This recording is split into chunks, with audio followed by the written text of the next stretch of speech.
The first Tokugawa ruler. Hideyoshi was dead. Now it was time for Tokugawa Ieyasu to step into the spotlight. Like Hideyoshi, Tokugawa Ieyasu had been Nobunaga's second in command. When Nobunaga died and Hideyoshi seized power, Ieyasu made the best of it. He swore to be loyal to Hideyoshi. As a matter of fact, Hideyoshi trusted Ieyasu so much that he made him one of his 5 guardians who would watch over his young son Hideyori. But while Hideyoshi ruled, Ieyasu waited. He spent years in the east of Japan in an area called the Kanto Plain, ruling as Hideyoshi's helper and building loyalty to himself. He became richer and richer. He used his money to build an army. And then Hideyoshi died. Hideyoshi left his power to his 5-year-old son, Hideyori. He appointed Hideyori's 5 guardians, including Ieyasu, to rule as regents on his son's behalf. But the 5 guardians didn't want to help Hideyori rule. They began to fight among themselves, each one hoping to become Japan's ruler. Ieyasu was determined to win the fight. Eventually, the 5 guardians and the daimyo, noblemen, who fought for them divided into 2 separate armies. The Western Army, which pledged loyalty to the 5-year-old Hideyori, and the Eastern Army, which followed Ieyasu. But Ieyasu sent secret messages to the daimyo in the Western Army, promising them land and money if they would pretend loyalty to Hideyori, while actually fighting for Ieyasu. His plan worked. Only 2 years after Hideyoshi's death, Ieyasu met the Western Army in an enormous battle called the Battle of Sekigahara. His Eastern Army advanced forward.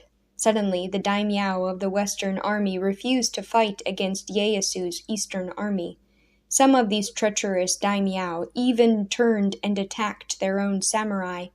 When the battle was over, Ieyasu had triumphed.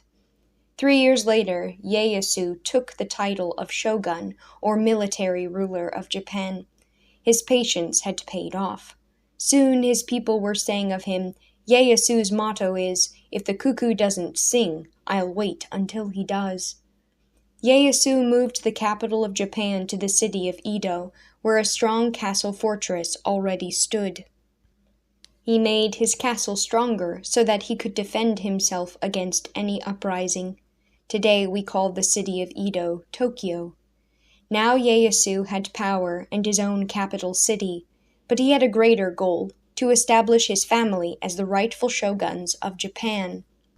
He hoped that his sons and grandsons and great-grandsons would inherit the title of shogun without having to fight for it. His dream of a Tokugawa shogunate still had one flaw in it, though. Hideyoshi's son and heir was still alive.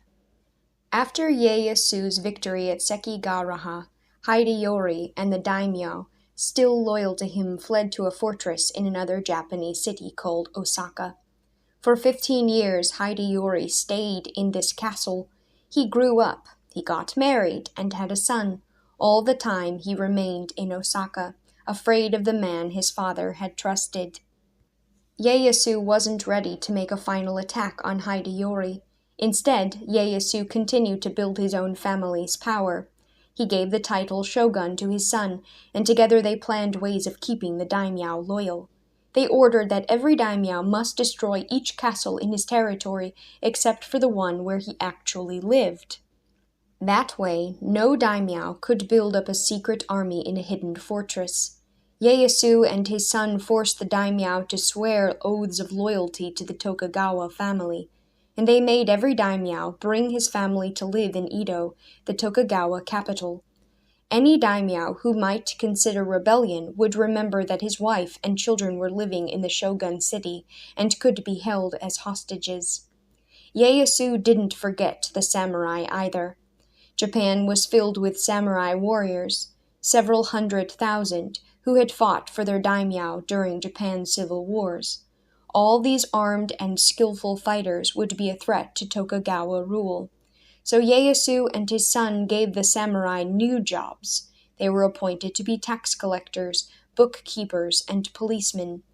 Ieyasu ordered the samurai to spend their time studying literature, art, music, and poetry, not just the art of war.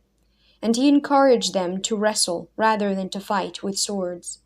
Japanese warriors became famous for their skills in poetry, music, and wrestling. Today we call this style of wrestling sumo wrestling. But Ieyasu had one thorn left in his side. Hideyori still lived. In 1614, 14 years after the Battle of Sekigahara, Ieyasu finally collected his forces and besieged Hideyori's castle in Osaka. The samurai in both armies fought for months. The siege lasted for almost a year. Slowly, Hideyori began to lose hope. He began to plan for defeat. Rather than surrender, he would kill himself. For a Japanese warrior, suicide was more honorable than capture by an enemy. Finally, in June of 1615, Ieyasu's armies broke into the castle. When Hideyori saw his enemy's soldiers climbing over his walls, he killed himself as he had planned. Perhaps he hoped that Ieyasu would spare his family, but Ieyasu had no mercy. When he entered the castle, he ordered Hideyori's son and heir put to death. The family of Hideyoshi was gone at last. Ieyasu's family, the Tokugawa shogunate, was firmly in charge of Japan.